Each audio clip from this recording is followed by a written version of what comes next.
Elle a bien vu ça. Les yamba.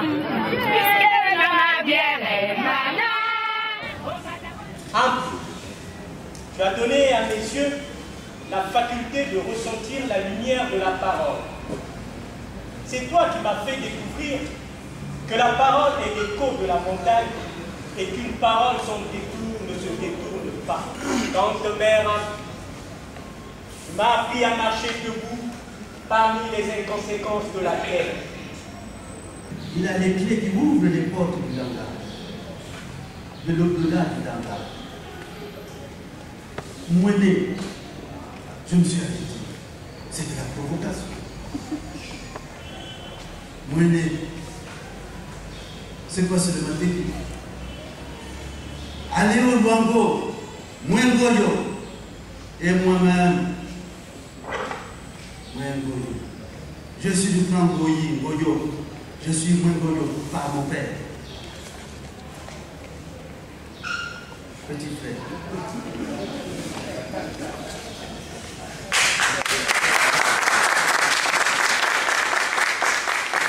La question que j'aimerais vous poser, c'est de savoir, à votre avis, qu'est-ce qui prévaut entre l'ethnie et la nation?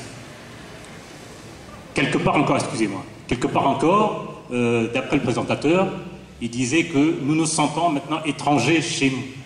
Est-ce que vous ne pensez pas que ce repli ethnique est aussi une perte de notre identité nationale? Oui, c'est ce que j'ai écrit. Je l'ai écrit parce que, mais lisez l'article de la Semaine africaine, je crois qu'il a fait référence à l'article que j'ai publié dans la Semaine africaine, je ne sais plus de quelle date, des 18 mars.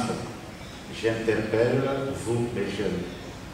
J'arrive à un âge où la confrontation, l'insulte, l'invective, le corps à corps, ou le dent contre le tu vois, dent pour dent, non. Moi, je les appelle à une vigilance d'être. Et j'appelle cela, oui. Je constate tout simplement que nous connaissons peut-être mieux le reste du monde que le maigre territoire que compose le Congo.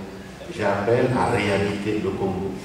J'appelle à ce que nous soyons conscients qu'effectivement, quand j'allais sur la place de Pointe-Noire, pourtant, Dieu seul sait, si à l'époque j'ai la Pointe-Noire, on se retrouvait là dans un quartier parce que je ne parlais pas le Kitouba, d'accord?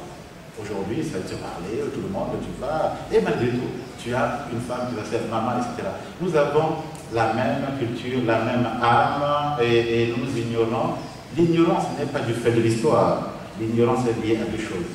Les politiciens qui nous instrumentalisent, c'est ce que j'ai dit dans l'article, lisez-le, qui, à défaut de proposer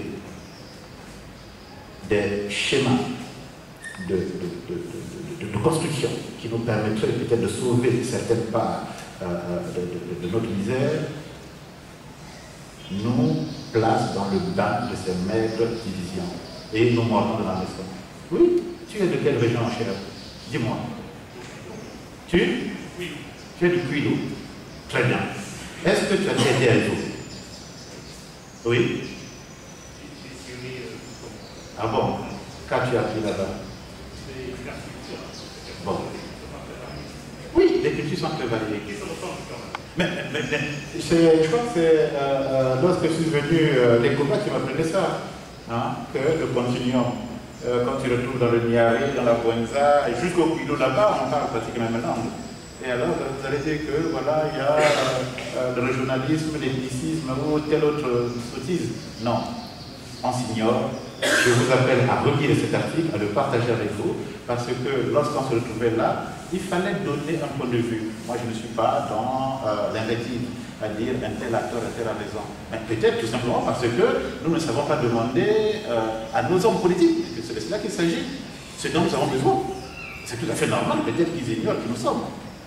Si nous nous organisons, hein, j'appelle dans cet article à s'organiser encore d'écrivains, encore de médecins, encore de philosophes, je sais pas, il y a un philosophe dans ça, bon, pas toi, parce que ça lui fait être... Non.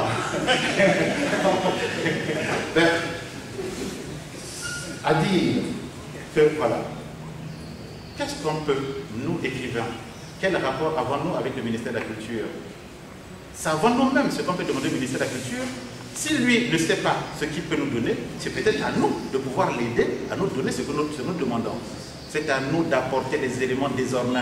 Il est grand temps de se construire, d'amener. On dit que si le destin ne t'aide pas, il faut s'efforcer à l'aider. C'est à nous de nous efforcer à aider nos hommes politiques à entendre ce dont nous réclamons et faire de corps à corps, c'est-à-dire corps de métier. Ça ne sera plus par corps de tel est, de quel ouest, de quel nord, de quel sud, etc. C'est cela qui est fondamental. Mais pour ça, il faut qu'on s'apprenne d'abord à savoir que nous sommes toute cette richesse-là. À vous entendre, j'ai l'impression que vous êtes nostalgique d'une certaine tradition. La tradition de vos parents, de vos ancêtres.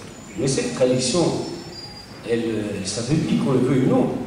Tout à l'heure, vous avez dit, vous avez été un peu noir. Vous avez donné, vous avez présenté un livre qui était écrit en Kitouba. Personne n'était capable de le lire. Vous comprenez? Donc, cette tradition-là, elle s'affaiblit. Comment vous, le dit, qui est oui, je reconnais un poète, un vrai poète, comment vous vivez cette contradiction? Parce qu'elle n'est pas facile à vivre. Merci. Je ne crois pas être nostalgique. La nostalgie, c'est la douleur du souvenir. Je n'en ai aucune douleur.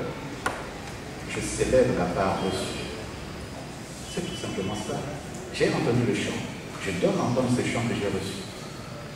Alors, pour tout le reste, est-ce que ce n'est pas quelque chose qui aujourd'hui, dans la mesure où les enfants n'accèdent plus à ces parlers parentaux, à ces parlers maternels, qui est quelque part évolué et qu'il est vain de pouvoir les poursuivre? Je ne partage pas ce pessimisme-là. Je sais qu'effectivement, oui, on a été traversé par pas mal de fléaux. Chaque peuple a sa culture. La culture, c'est le fondement. Mais nous, peuple congolais, qu'avons-nous? Ces langues sont encore parlées. C'est vrai, le combat semble... Ce n'est pas un combat de seconde zone pour l'instant. Moi, je pense qu'effectivement...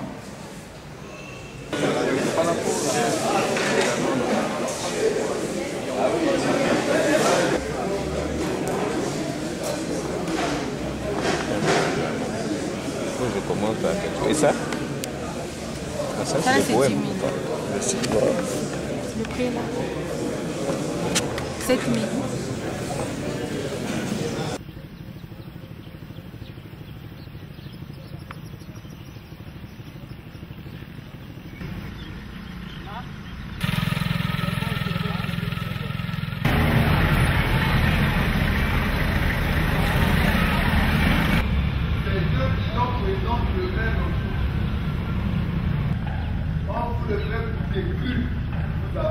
Gabriel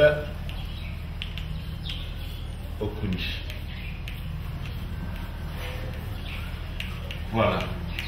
Et voilà. Et un jour, quand j'avais 9 ans à peu près, mon père était moineau.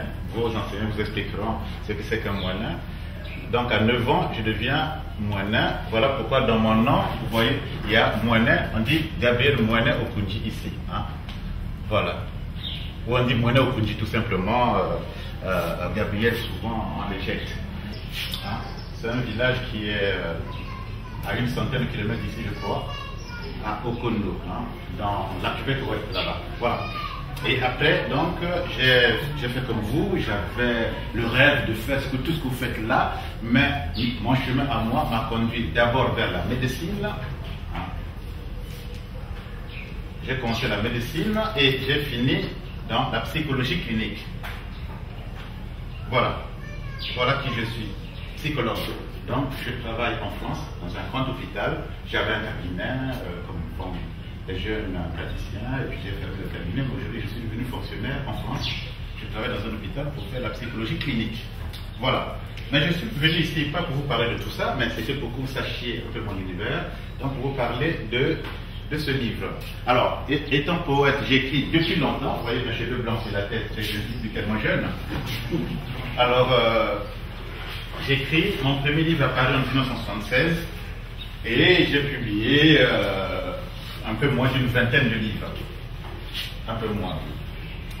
Tout confondu. mais ma passion à moi, c'est la poésie. Et j'écris des livres. Et je vous ai pris ces 2 livres, Prières aux ancêtres et les dialogues d'Ampélie Mpampo, parce que, en un moment donné, la prière aux ancêtres, je prie les ancêtres. Hein. C'est quoi les ancêtres? On vous expliquera. Et quand ce livre finit, je compose quelques années plus tard ce livre-ci. C'est ce livre-ci qui nous réunit aujourd'hui. Les stèles du point du jour. Les stèles, ce sont des piliers hein, que l'on voit, voilà, qui nous orientent le chemin. Quand on les voit, on sait qu'il y a une histoire qui était là. Mes stèles à moi, c'est Mpampo, ce monsieur-là, et Ampélie, cette dame-là. Donc j'ai écrit ce livre là-bas en France, là où je vis. Ce livre, il paraît, les gens le lisent, font des critiques, et chemin faisant, vous savez, lorsqu'on trace un chemin, l'issue du chemin nous échappe. Hein. L'issue du chemin n'appartient pas à celui qui chemine, non. Il appartient au pas, au hasard, aux rencontres que l'on fait. Et quand ce livre a paru 2 ans plus tard, des Blancs sont venus, parce qu'à Bordeaux, là où je vis, il y a beaucoup de trucs de théâtre. Il y a une compagnie de théâtre qui s'appelle le Théâtre de la Source. Théâtre de la Source, c'est une grande compagnie de théâtre à Bordeaux qui a pris ce livre et a mis en scène ce livre. C'est-à-dire, Mpampo était incarné par un blanc, puisqu'il y avait des blancs toujours, et Ampélie par une blanche. Donc, ce livre parle de l'histoire de notre culture. Ce soir, vous savez tous, là vous entendrez, c'est pas la peine de nous apprendre ça parle là-dedans, puisque Antoine Yirika deviendra mon meilleur porte-parole à partir de la rencontre que j'ai faite avec lui. Voilà, donc ce livre, c'est du point du jour.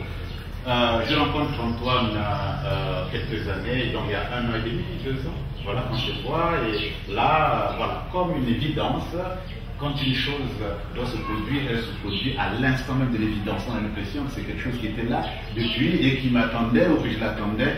La rencontre a lieu, alors on échange quelques petites choses, parmi lesquelles ce livre. Et je repars en France. Antoine Yirika a pris la décision de mettre en scène, de mettre sur la représentation ce livre. Pourquoi la mise en scène? Elle est très importante, surtout pour nos cultures, parce que le livre est rare. Pour trouver les livres, c'est difficile. C'est souvent eux qui popularisent les écrivains.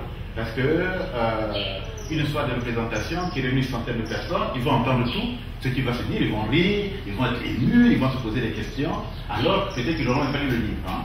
Vous savez, peu d'entre nous ont lu la Mamie de Kokambala, ont lu l'Orable, ont lu...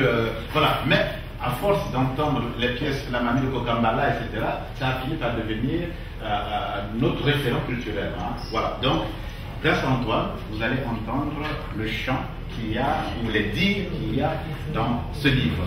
Voilà, donc je vous ai parlé du Théâtre de la Source, je vous ai parlé tout à l'heure du premier poète congolais, comment il s'appelle déjà? Voilà. Or, la troupe d'Antoine Yirika, qui est venue ici avec ses comédiens, je n'ai pas vu Ampélie, elle n'est pas là? Elle est restée. Elle est restée Ampélie. Bon, il y a, vous voyez, Ampélie, bon, c'est parce que c'est loin, Mpampo qui est là. Le monsieur qui est là, c'est Mpampo. Quand on les voit, voilà. Donc, voilà. Et le Théâtre de la Source avait fait une représentation à la française, épurée, vraiment. Il y avait là un décor très épuré, un blanc, donc ça s'appelle Mpampo, ou une blanche qui s'appelle Ampélie, et il parle. Et les passages en tégué, parce que les passages que je laisse en tégué, donc, ce que vous allez entendre ce soir, bien sûr, c'est tiré de ce livre, mais en même temps, c'est l'invention d'Antoine Yirika. Hein. Donc, il a complété ce livre avec la musique, avec la cadence, avec les chants, avec les décors qui n'étaient pas dans la présentation précédente. Croyez à votre rêve. Hein. Croyez à votre rêve, même si parfois ce n'est pas toujours facile, mais ma parole s'épuise. Comment est-ce que vous avez fait pour réaliser votre rêve, en fait, dans le sens où vous arrivez jusqu'à ce niveau-là? Comment est-ce que vous avez fait les pistes que vous avez suivies pour arriver jusqu'à ce niveau? J'ai cru tout simplement mon rêve, et croire à son rêve ne suffit pas. Hein. Souvent, quand vous voyez des écrivains comme moi, on dit ils sont inspirés, les professeurs vont vous apprendre ça, les écrivains sont souvent inspirés, les artistes. Certainement, l'inspiration, ce n'est pas quelque chose qui vient de haut, c'est le travail. Travailler. En fait, à la place de l'inspiration, moi j'aime à dire que derrière le poète, il y a beaucoup de transpiration, derrière l'artiste. Hein? Ce n'est pas l'inspiration qui donne une œuvre, c'est la transpiration.